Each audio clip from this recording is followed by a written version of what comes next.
the politicians here, and now we're going to speak about government corruption if you're sort of pondering what's now on the agenda. So we're speaking about how we can live together and extricate Israel from its political freeze and public corruption. And despite all the publication and everything that is being said in the media, they have multiplied.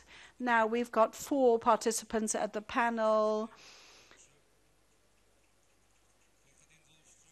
Mr. Atilla Somfalvi, Advocate Navit Negev, Professor, sorry, I said the wrong name, says the speaker, Professor Avi Simhon, the head of the National Economic Council, and the Deputy Commissioner, retired Moshe Mizrahi, the former head of the Investigation Intelligence Department of the Israel Police, and Advocate Dror Strum, the president of the Israeli Institute for Economic Planning. Forgive me once again, Advocate Navit Negev, for having said your name slightly mispronounced.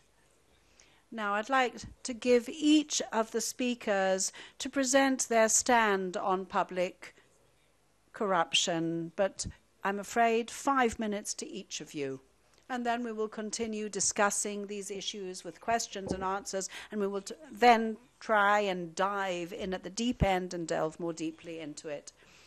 I prepared the presentation, but because we only have 5 minutes, I'll try and really succinctly summarize it. First of all, when we chose a title for this panel, I wanted first and foremost to say that this should be relevant. I mean, there are always such affairs, but the only thing that you can joke about, that is the public corruption. If the institute that I head, the Israeli Institute for Economic Planning, we started quantitatively actually analyzing all the corruption in Israel over the last decade. And most of the questions that guided us were basically, is it true that this public corruption is expanding and increasing, or simply is there more sensitivity and there's more media about it? Is it also true that is permeating the echelons that were not there, that corruption beforehand?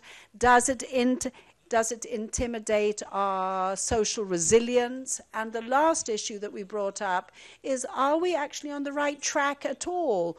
Because we seem to be looking ahead, but the way things are being dealt with at the moment, is it the right way of dealing with it? Yes or no? I won't deliberate all these issues. We can continue that later on, but I'd just like to provide some interesting data. I think that we ought to actually remember that anyone who talks about the corruption thinks about it in the terms of the entire society in Israel and not only the top decile of people. So here, 60% of the people, of the population, barely manage to make ends meet, and they cannot even save pennies for their children's futures.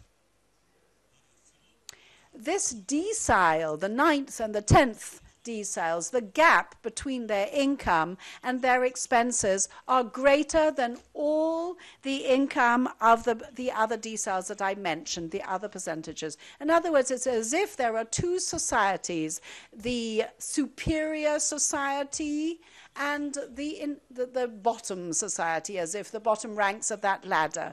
So the middle class, for example, the lower middle class and the upper middle class can barely make ends meet and actually manage to get to the end of the month. It goes without saying that they can't save any money. But why am I saying that? Because we believe that the starting point here is that public corruption has become, by the way, a national blow for all of us. And over the last decade alone, in local authorities alone, we have 40 cases wherein there were criminal proceedings started. Yes, criminal proceedings. I'm talking about indictments against a mayor or a deputy mayor, etc. Out of that, 31 actual people that had rulings, and they were found to be guilty of these cases. So I think this is definitely, the writing is on the wall. We're talking about the people in the bottom deciles of society. They go to work, they go to the reserves, they make their way, they get their wages at the end of the month, and then they look at the higher echelons, the people in power, and they see these criminal proceedings. It truly, literally helps dissipate all the glue that adheses our society together. Let us put things into perspective so that we understand where your point of origin is. You represented a number of politicians, actually, who were accused of various things. It's like Herzog in this case as well. Yes. Yes, I am. Yes, I have been cast here as those who have defended the public. If you could speak into the microphone, please. It's very important for me to say that that is not the situation. I am here, to my understanding, to award you an understanding from what is happening in the field, from the investigation rooms, from the courts. I'm a citizen of the State of Israel, and as someone who actually defends people in the courts, I would like to explain to you what happens as a defending attorney. What happens and how can you deal with these issues of this kind of public, higher echelons of powers, corruption. So it's when you hear about a specific municipality or local authority, there's barely anyone who hasn't had some kind of corruption affair. And it's a wonderful, actually, card, a bargaining chip that people have. They can just accuse each other of these various things. And so we perhaps are trying, they have tried in Israel to actually create a norm by criminal proceedings, and I think that that is erroneous. It's misleading. One shouldn't do that. I think that most of these cases, you can't put, by the way, all of them as part of parcel of the same things. There are some cases wherein you want to dictate norms, but I think that the criminal law is the wrong tool to use. I think that we have neglected all our sort of security in the hands of the criminal law and courts, because that is not helping. You can see there's no decrease in corruption and the norms are no longer clear-cut. I've thought about alternative tools, and I would like to explain why that tool is an erroneous one, but perhaps we'll discuss that as we expand. I think that once a year at least you get the OECD report that gives Israel 61, 62% grades. It depends which part of the year. In other words, we're not exactly in a good position from the point of view of corruption in general, and specifically the public higher echelons corruption. I'd just like to say that when I was just sort of quote-unquote just a professor at university, I did actually inquire and delve more deeply into this topic.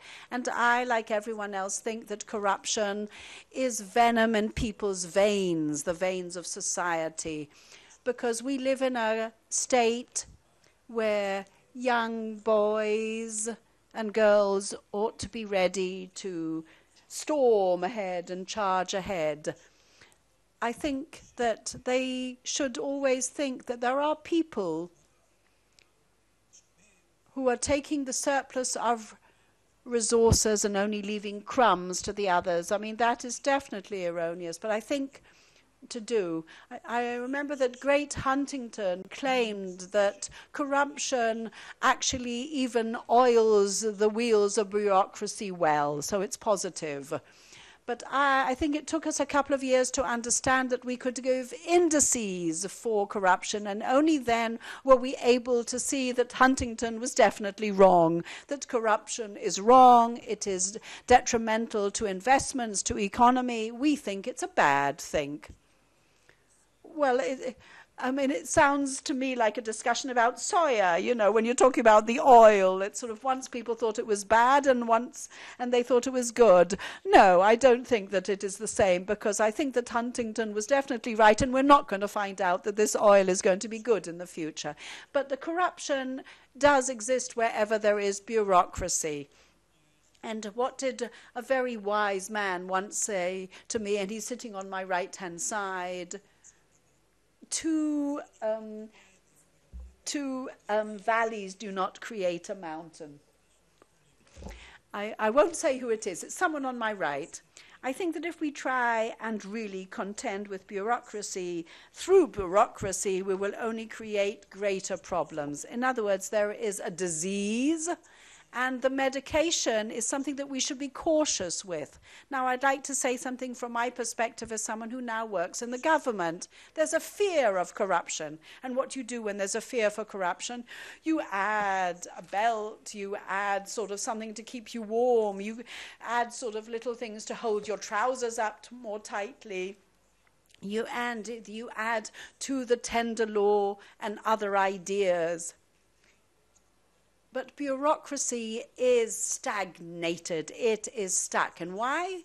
They're in a kind of quandary because they don't know exactly where the corruption is. So let's point our finger at where it is. Do you know why those young men are still willing to charge and go to combat units? I mean, come on, I'm not going to talk about grades here, but I just want to explain. Because the corruption does not permeate into all the sectors of society. This public, top echelon corruption is connected to anything that has anything to deal with real estate. Dror investigated that. A number of personages that were accused of, they were accused of issues that is connected to real estate, and that is a big problem because one civil servant or one clerk's decision can bring about a transfer of millions being transferred from one person to another. But if he's a little sort of, that same civil servant or that same clerk, if he has a little more money oiling his pocket, he can then ensure that many more millions are transferred to a different person. Now go prove that the clerk did it sort of in all innocence and in all fairness. But now you need to make a decision about that. What I would like to say, and it won't be overturned by the Supreme Court, what I would like to say is let's pay attention. Israel is not a corrupt state. I want to say that very clearly. Israel is not a corrupt state. There is a corruption zone, and that is in real estate. If we want to contend with the problem, to contend with it by adding bureaucracy and adding proceedings and tenders, that will be a disaster. And I can give you examples of such disasters that we have in government bureaucracy. It's a disaster. The only way to do it well is by enforcement. Enforcement and having judges not fear their own shadows and others' shadows. And not to see each person as a potential suspect of corruption, but rather to look for and to find those who are corrupt. And once you do, take no mercy, even if you feel bad and even if they feel unwell and need to go to Sheba Hospital. Mr. Mizrahi, you were a member of Knesset, a police officer, an interrogator. You saw all these people and all these systems from the inside. And I feel that when you look at Israel, at the end of the day, some cleaning has been carried out. Is that true? Well, it's a stable that was cleaned, and it's an endless stable. This stable has no limits, no boundaries, because over the last 15 years, we keep seeing how it is touching upon our leadership, upon the local authority and the local rulers like never before. And as for oil, I used to have a car, a democratic one, and it kept absorbing all of the oil, and there was so much thick smoke coming out of the engine. And I went to all the specialists and to all the democracy specialists, and they said, if you keep driving this way with all the smoke, the engine will go. So I replaced it.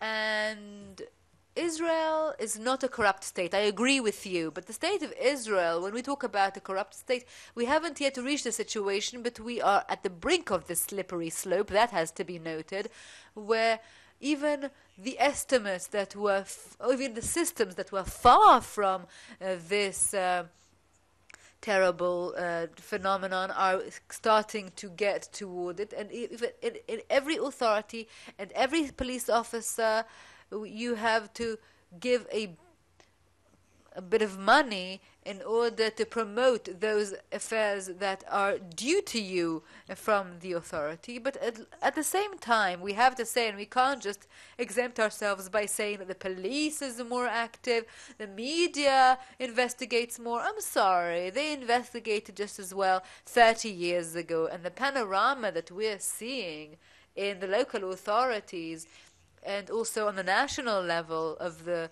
regime shows that perhaps Israel is not corrupt, but we have a corrupt governmental culture. And the headline of this conference or this session is economic resilience versus inequality and public corruption. And that's why I'm saying that we are at the bottom. I mean, we have economic resilience. Economists are sitting here. I'm not a scholar in the academic world, but we are at the bottom of the poverty list and the inequality list in the OECD countries. And how does that have to do with public corruption? Because Dror began with it, but I'd like you to focus us. How come poverty and inequality lead to public corruption? Well, I'm not a scholar and I'm not an economist, but I have observed this. And over the years, and he touched upon that, a very narrow level. And if you look over time, you can see the correlation and look at the data. And it's true that the OECD is relatively new than the measures that we have done as observers, but there is a significant correlation between inequality and the data of inequality in countries where there is a big gap and there being corrupt states. Look at who is the head of the inequality table. Rather, who is equal, they are also the leaders of non-corruption. It is a data that is well confirmed, and the same is true for us. And I'm telling you, and look at what happens on the economic front. When there's a very small minority, and I think it's going to be happening, it's happened in the last 20 years, where the wealth of Israel has accumulated in the hands of a very small group, including our strategic assets. And I just want to move on from that to my observation point. That is where the connection between money and government, and it's something we have to contend with, but it has become completely corruptive. And over these years, we have seen that in most of these cases, it's not just a matter of real estate, but national interests of the State of Israel that are completely biased in favor of personal, private interests. Two questions we have, because we are living in denial around this. Two questions that we must ask. First, is corruption part of government culture in this country? And what do we do with this country in terms of combating this phenomenon? I have to tell you that two answers to these two questions are completely against us. They're not in our favor. You see that deterrence in terms of criminal enforcement, and here I agree with Navit, is zero. No deterrence. You don't understand how they're caught, put in prison, and it happens again. Where's the bug? How come we're not winning? And that's why I'm saying we are not winning, because the regime does not take this in its hands. It does not take care of it. Look at the municipal authorities. How is it that this phenomenon there's not a single person in power who will take responsibility for this and try to win this phenomenon? I like this definition, and if people don't think it's economic, it's not oil, but transparency. They call corruption the potential robbery of the state. We are being robbed of our potential, and it's enough. Okay, thank you all very much for meeting the time, and I would like to continue with the politicians, and politicians, they have been hit hard over the last few years, and I want to look at it through the public perspective and also the criminal one, legal one, of course those who are in jail, from Olmert to Hirschzon to Derry, who probably missed his prison cell so that maybe he wants to go back there. They're not scared. Are they worried? When a politician comes to you and has yet again been implicated and tells you his story, don't you feel that this person is scared? How come they did it again? I caution people who are being investigated to listen to the little sort of nuances of the questions, and that's now what I'm doing. I'm feeling that. I just want to clarify that I think that we are really not diagnosing people properly. We're putting everyone into one big package, from a violation and a sort of aesthetic and moral issue and even the worst corruption possible. It's as if we're sort of bangling it all up together. It's as if we're not differentiating between what really is serious and what isn't. Suddenly everything becomes criminal, everything becomes serious and grave, and it is very important to differentiate. No, I mean, you're now saying that people, you spoke about, you also, Professor Simhon, you said the bureaucracy is a problem, and you said that people are really, if you look into the prisons, you say it's not the poorer people who are trying to actually oil the wheels of corruption, but it is the most senior people who are actually in prison. No, I know that if there is senior public corruption, then of course it goes without saying that it'll trickle down to the lower levels as well. But I think first and foremost, we need to define for ourselves what is corruption and what is really just a problem of norms. Would you like to perhaps define and delineate this kind of discussion? I think most of these mayors were senior officers in the army. What, were they corrupted in the army? Not at all. I don't even imagine that. What, in the army and in the police, there are no corruption offenses? No, but I'm sure there are some, but all I'm saying is that when they get to this municipality or local authority, they have no kind of ethic code that directs them or bylaws in their minds. No, come on, when there's a $500,000 bribe in an envelope, I mean, isn't that obvious? No, okay, that is obvious. But in some of the cases, it's not exactly what we're talking about. We're talking about much more sort of blurred, arbitrary, sort of ambiguous questions. Someone, for example, who is a businessman in town, who seems to be a valid businessman, and yet he's got all sorts of ties under the surface that we're not sure about, and yet he seems, legit, and suddenly he comes over and things seem totally different. So this is what I'm talking about, the framework, the caveats, the lines that have to be drawn. I do not understand the immediate context here of a person, if it's me or someone who's failed, economically speaking, he hasn't reached the higher echelons of power, and yet he's involved in corruption. All I'm trying to say is that when there's a system of two people, one who hurts and the other who is hurt, you have to actually look at the level of damage that person suffered from. You have to see and calculate it. It's not just those two people, it's the entire system that is detrimentally affected.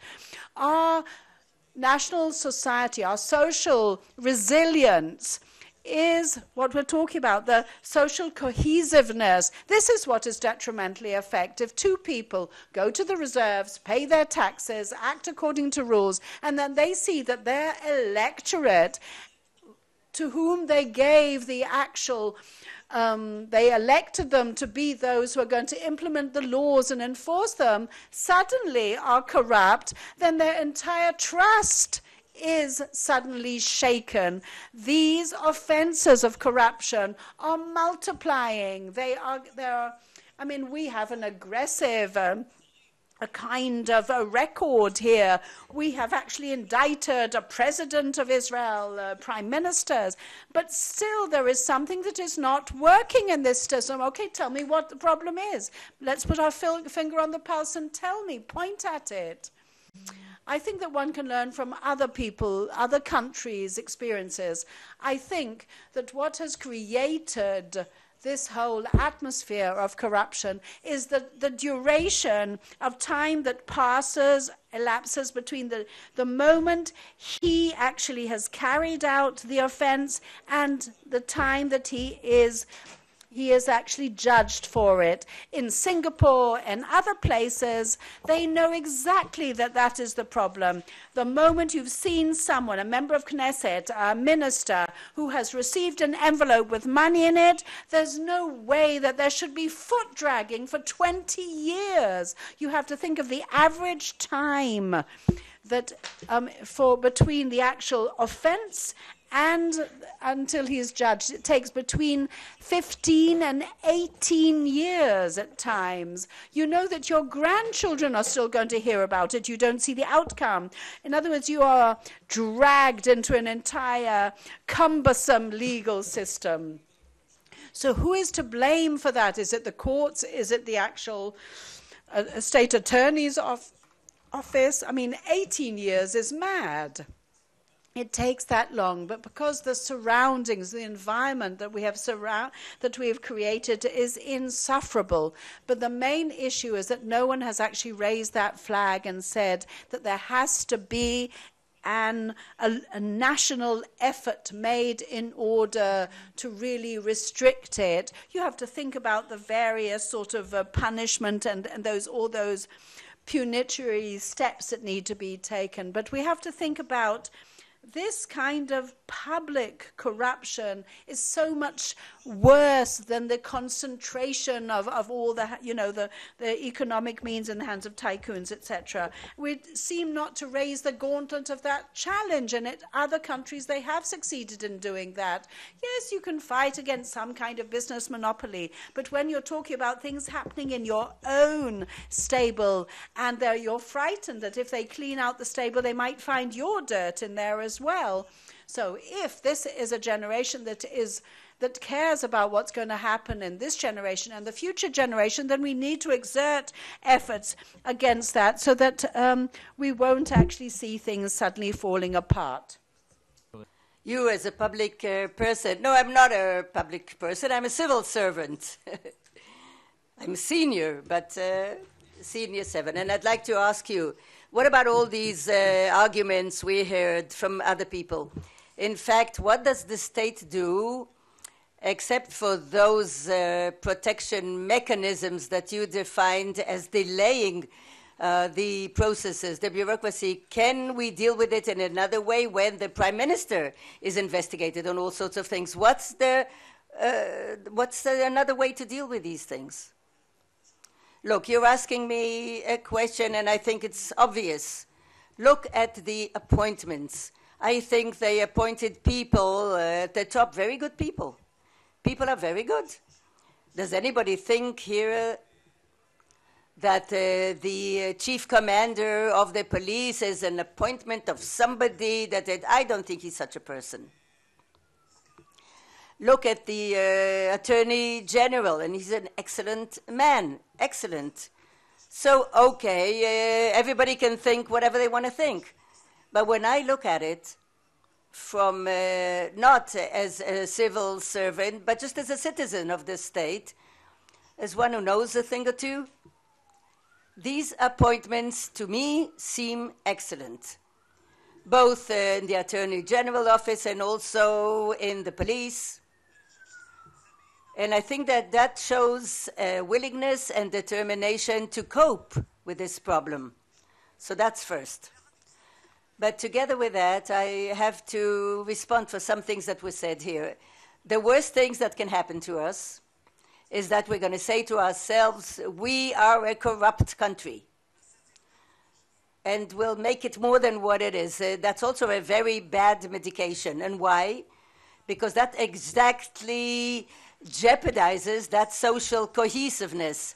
So we cannot shut our eyes and say on one thing that everything is great and fine, paradise. No, it's no paradise. But on the other hand, we cannot do the opposite. We cannot go down that hill that it's terrible here and corruption is growing, because that jeopardizes the social cohesiveness, and it's wrong. It's not true. So I want to put things in proportion. And Dror, if you're going to fight me with your researches, believe me, I can fight back. So what, you're trying to deter me? I want to tell you something. In the state I grew up, in as a boy, this country was much more corrupt than it is today. And one day somebody managed to lift the curtain in the middle of the 70s, and all of a sudden somebody who was supposed to be the governor of the Bank of Israel was discovered as totally corrupt, totally. And the Minister of Housing committed suicide, not because he was a weak man, but because he was totally corrupt. And there were other ministers there who were very corrupt, very. And there were examples that nobody indicted of a Minister of Finance who reduced the remunerations to a company in a dramatic way, and a few years later he left his office and he became a director there, and he's not from the Likud party. So, ladies and gentlemen, our state is going in the right direction. It's becoming less and less corrupt. Today, the authorities, the enforcement bodies have a free hand, totally, to detect corruption. It wasn't this way in the past.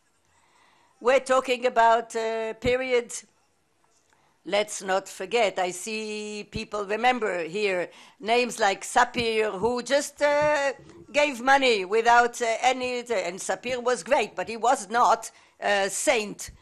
Nobody was a saint in those days. So the state of Israel is becoming a less and less corrupt country from one year to the other. And the mere fact that we see today a lot of public figures who are investigated and go to prison, indicted, this is your evidence. I have to respond. I see Dror laughing his head off. And look, do you agree to this statement of Professor Simhon, less and less corrupt? I want to go with him in this direction. As a civilian, as a citizen, I really want to hug you, embrace you, and to dream about this reality. What, you really think that? You really think this? That? I'm not thinking, I'm sure, says the professor. I know that today there are standards that we didn't have in the past. In the past, there were no standards whatsoever. A civil servant or a minister, anybody, could have allocated money just like that. And today, the Minister of Transportation cannot decide on a traffic juncture for some kind of matter without the 10 civil servants to have to look into his request. So explain to me, how do they fall one after the other in the last few years? How do they fall? Well, I'll tell you. I'm talking about yesterday, and I'm talking about today, this morning, and tomorrow, for sure. I'm not inventing anything. Look, let's tell you. We are pinpointing in that terrible place where it has to do with approvals in real estate. Oh, so the real estate isn't to blame. No, there are a few things to blame. The enforcement bodies, I'll tell you who's to blame. First of all, the state of Israel is a little bit unique in that a civil servant can enrich people with allowing somebody to build on this plot. But Professor Simhon, what are you talking about? We were talking about the gas. Talk about the gas. We had a debate here. If that's not to enrich somebody and to give them money, okay, let's talk about the gas. Did you hear about the Shishensky Committee? Well, let's tell you a little bit about the Shishensky Commission. There were remunerations at a certain level and the taxation, and then the Minister of Finance, Steinitz, entered office, right? Minister of Finance is government, and he found out that the state of Israel, the part of the government in the gas is something like 20%. So he convened all the people of the Ministry of Finance, the clean and pure people, and I'm saying it not in Aino, and he says, it's impossible. Why do we just get 20% and others get more? Let's do something. So they said to him, look, Now we discovered gas, so we're big heroes. But before that, we were chasing people to invest. The government put a lot of money to look for gas and found nothing. We chased the public sector. Now that we found them, to catch them and say to them, no, we're going to change the rules of the game after the game is started, this is something that's going to harm the state of Israel. You cannot do anything. That's what they said to him. Nothing can be done. Steinitz, the minister, the government decided nevertheless to do something against the advice of his people, and the Shishensky committee changed the part of the government from 20% to more than 60%.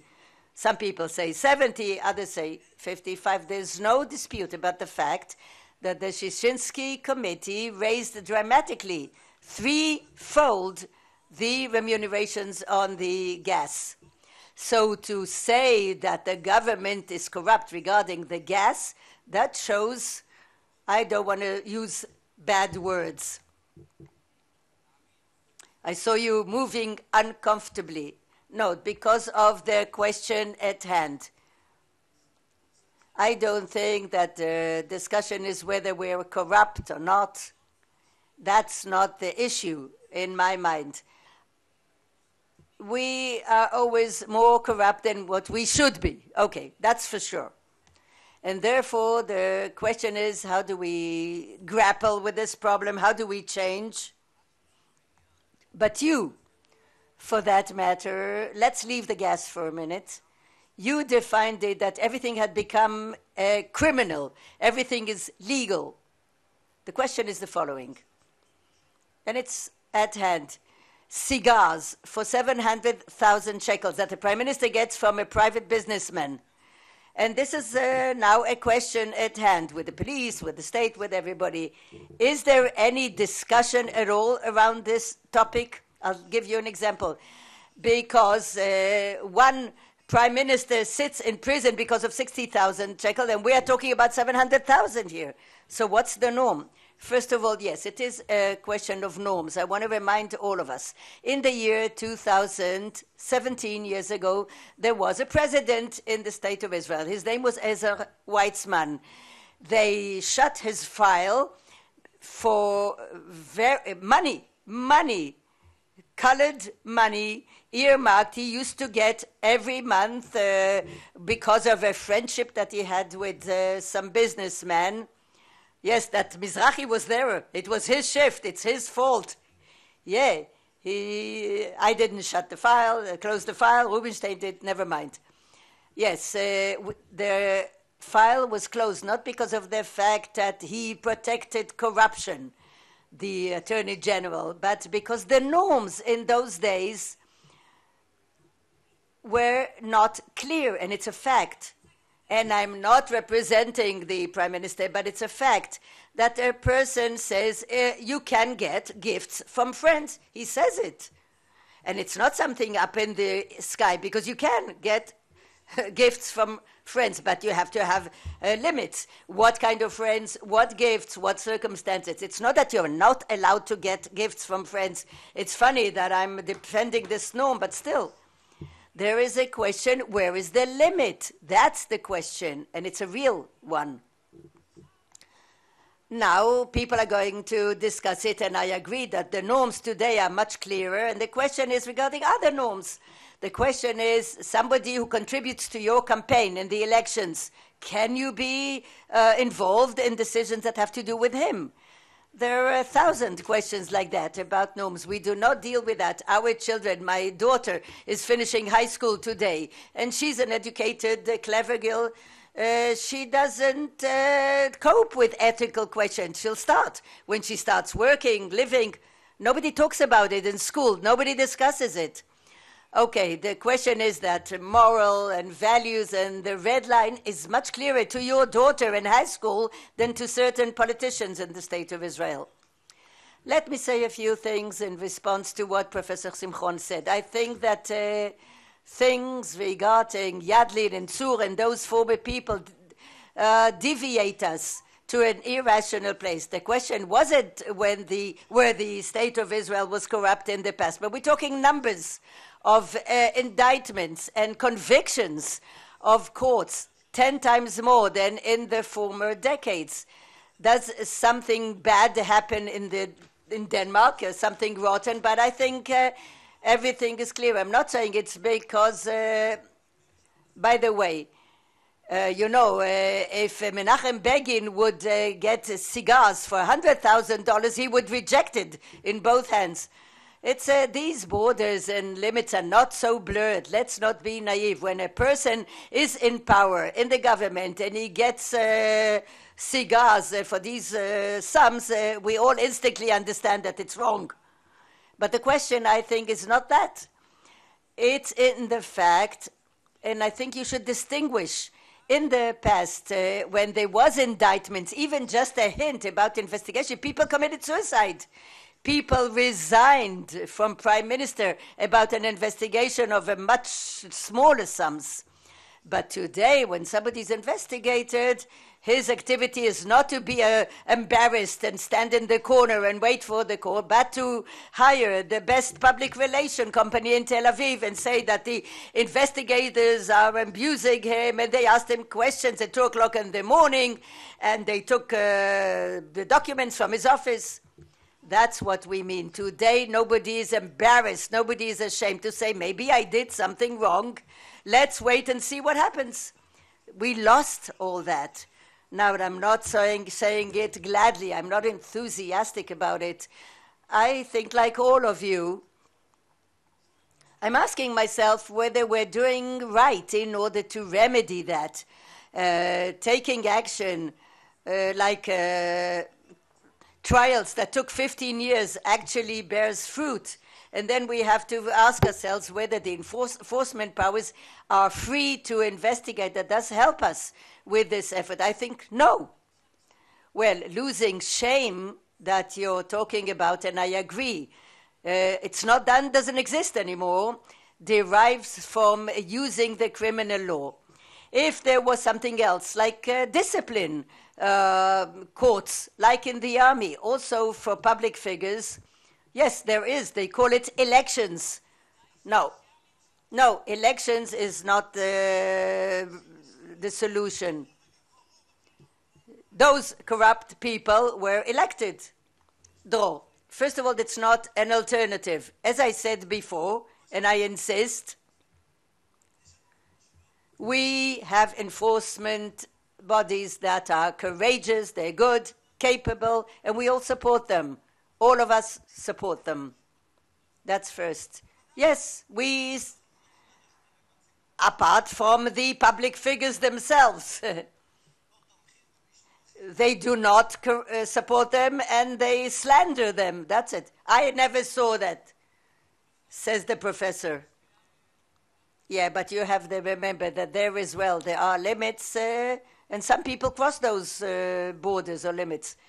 Yes, and I said it. First of all, let's not react to a problem of corruption with bureaucracy, but what do you do when the law is not enough? What a minute, it's not enough. Where the law is not enough, you have the supreme controller, and that is the public.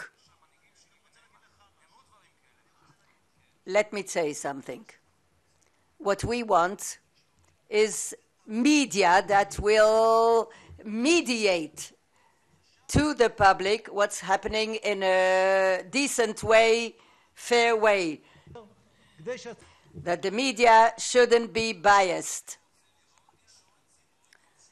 You would like to see a free public media, yes, so that when the public comes to the ballot boxes, it will be able to elect freely.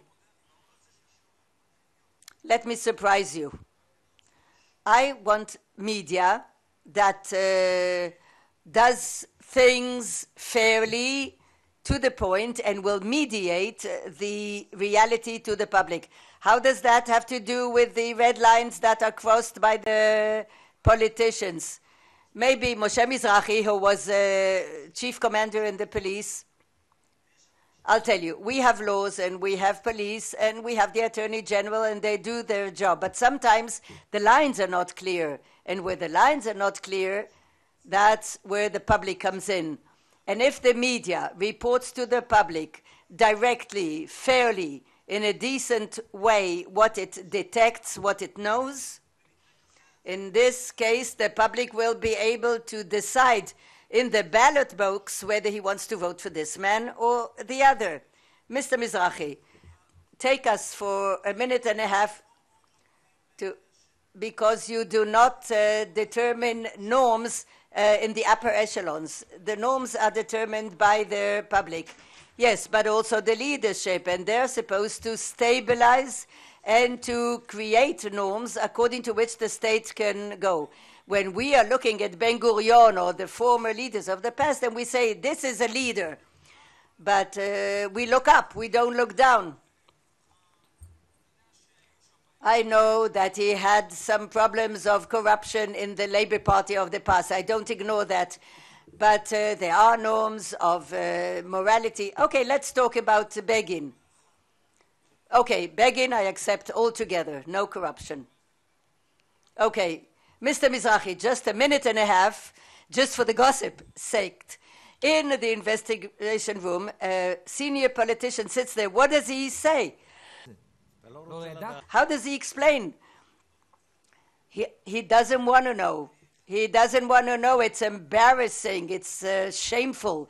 When you investigate people who are in a position and they have to make decisions about national issues, sometimes fates of people, and you get answers, excuse me for saying it, like he was the last criminal in the neighborhood. He evades, he's not clear.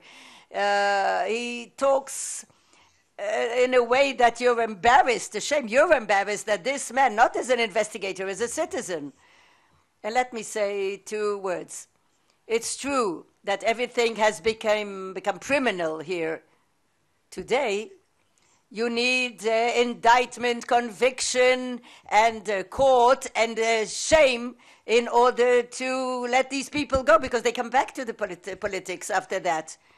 Surprisingly enough, Olmert, as a prime minister, he appointed Justice Shamgar in order to formulate the ethical code. Do you remember? And amazingly, Dalia Itzik, she was the Speaker of the Knesset at the time, and she appointed Samir in order to consolidate an ethical code for the conduct of the members of the Knesset. Did you ask yourself, what did the government do since these 2 codes were written? They threw it to the garbage, and why? Now, it's true, there's no interim mechanism, and because of that, whatever the controller does, you know what happens with his investigations, and what the police does, and everything that it's not judged by the public goes to the police, because there's no interim mechanism. So I'm telling you that the system of enforcement has to pay a high price for that. And what about the normative code? I was the head of investigation division, 2001, the deputy of the minister of police. He came and he was slandering us. He was talking about us because of the investigations against Bibi at the time. And at the end, I banged on the table and I said, Gidon, you are a deputy minister, forget now all the slides and all that. I said to him, look, listen, I want to give you an example before you continue slandering. And I told him a story out of a portfolio that was closed because of lack of evidence. I gave him an example, and I detailed exactly all the details of that file. And I said, Gidon, you tell me, as a deputy minister, how would you deal with this person? So he says, what do you think? What, do you think I'm going to do something different? I said to him, so tell me, why do you ask me? Because he did ask me that the police will prepare some sort of a codex that it derives from the criminal investigations, and he, as a new politician, wanted such a codex from me. And I said, look, you answered me from the gut. You don't need a codex. Immediately he said it, without even blinking. So what can we do that the small head of the big man is shrinking with time? This felony of violation of trust, which should have been the only tool to fight corruption, and nobody has the courage to indict for that. These are files that yesterday they used to call it bribe, but today they don't call it bribe. This violation that scores of judges have been talking about for decades, the investigator in the police has to cope with this anomaly. There is a bill which is decent. We have to close these loopholes. Do you think a breach of trust is a bribe? Well, in many cases, yes, it's par excellence bribe. How does it connect to breach of trust? Because they call it with a different name. These are not the days of Shamgar and Barak, who were very brave. Many files in those days would go to indictment, never got to court. Because it's as if one man sits and says, I have to decide, one man, regarding these senior people, and he has to make a decision where there's enough in order to indict the public figure or not.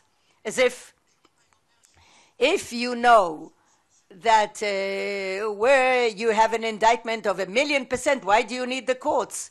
And they submit indictments even if they're sure 120%, and they fall. It's as if you think about the discretion of one person and you're very bothered, especially when the systems, Bibi Netanyahu, when the investigation started against him, you know what he said? They want to foil the right government. I didn't say it, other people didn't say it, but he said it regarding the enforcement bodies. That's why I'm saying that Netanyahu said that they want to topple the government, and I'm telling you that the enforcement bodies will never prevail. Our culture, look, up to Prime Minister Shamir, look how these people lived, how they behaved, how they conducted, and what they left to their children. And since Shamir and upward, look how their children and their wives and the daughters and the sons are becoming affluent, rich people. Because the Peres family, the children have their own characteristics, and also Rabin, they are very intelligent. These are people who did well in life. It's not because of their parents. But what did they leave to their children? Do you want me to give you a list of closing those files? Why don't they want these ethical codes? Why do they bury them?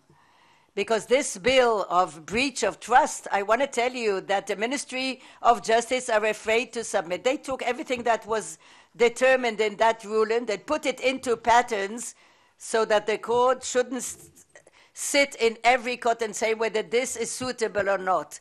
You know, because, you know, the head of the big man is always very small when he gets to court. And if you reduce the size of this head, then you see what the indictment looks like. So what can I tell you? As long as the government itself will not take this in hand and give a fight to this phenomenon, it itself will give a tailwind to the system of the law. Otherwise, we will never be able to win. I think it's completely wrong. I think it's wrong. I think that the government does deal with it. I think it deals with it in an excellent way, and I think that the state of Israel is becoming less and less corrupt. And with all your enthusiasm, you did not show anything different.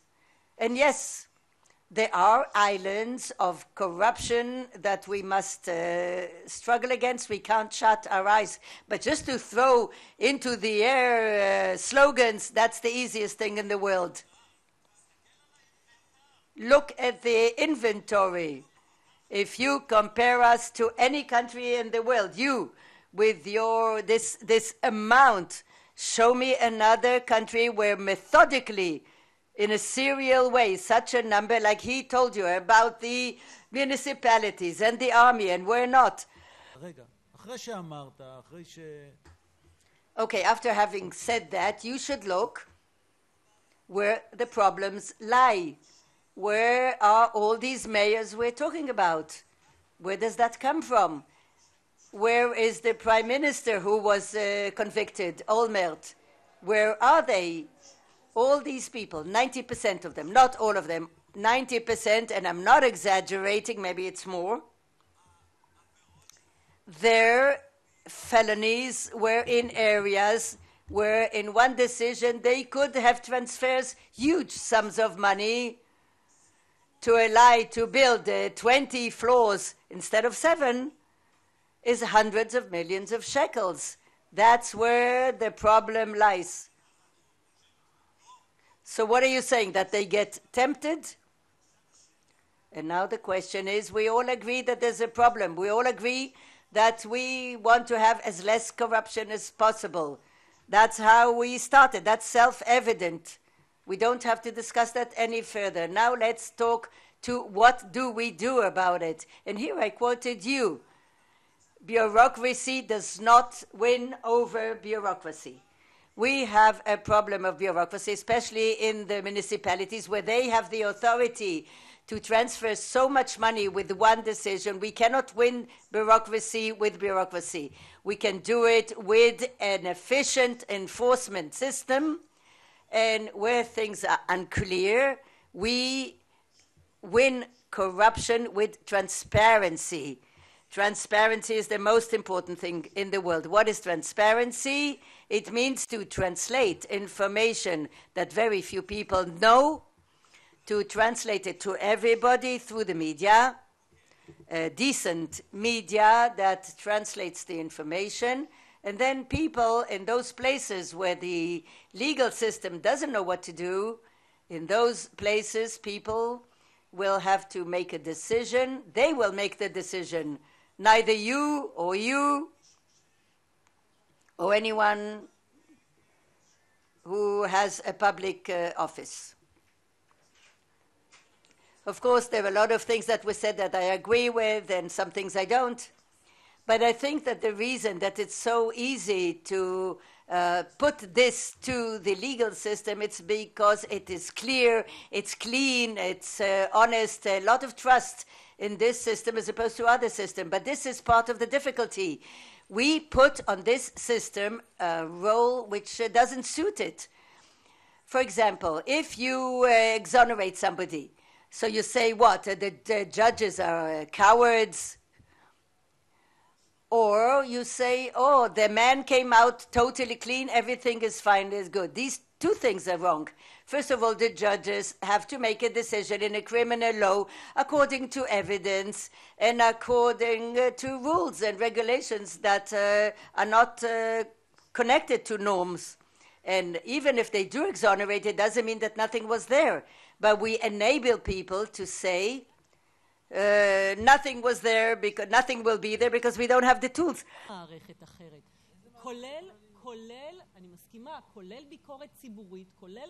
But had there been another system, including the public, that also puts it to the courts. If they indict, okay, it's criminal, but if not, it's nothing.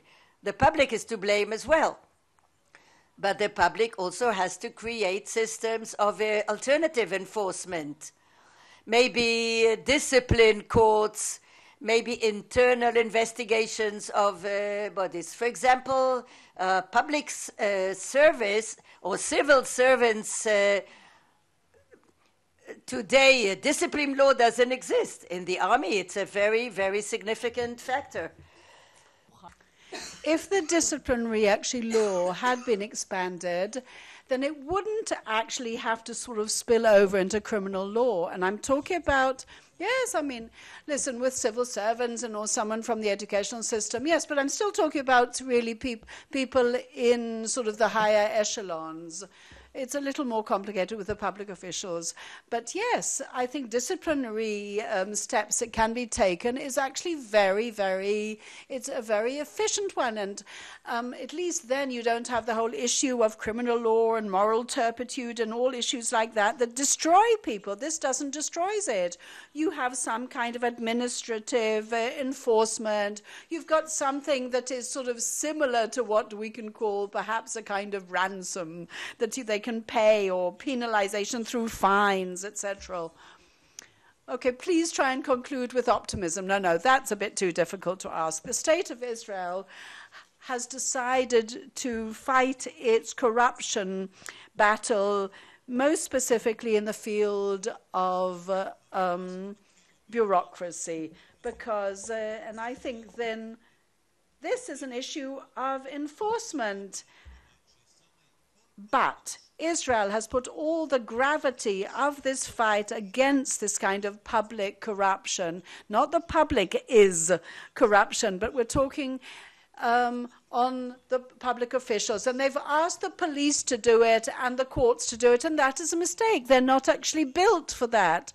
Other countries have tremendous experience in all that. And I think what the public wants when we're talking about this fight against public corruption is that specific person who carried out a corruption offense should never go back, because the shaming in public works better than any other enforcement system. In other words, they don't want to see people going back. When a company is being investigated, what permeates into and leaks into the media is more detrimental than the criminal proceedings that are going to take place for 8 years, ending up with some kind of punishment for one of the directors. So the time has come to use the appropriate tools and to stop using all these bias tools and use the correct ones, because other things do not work. Thank you very much, all of you, and thank you to our audience.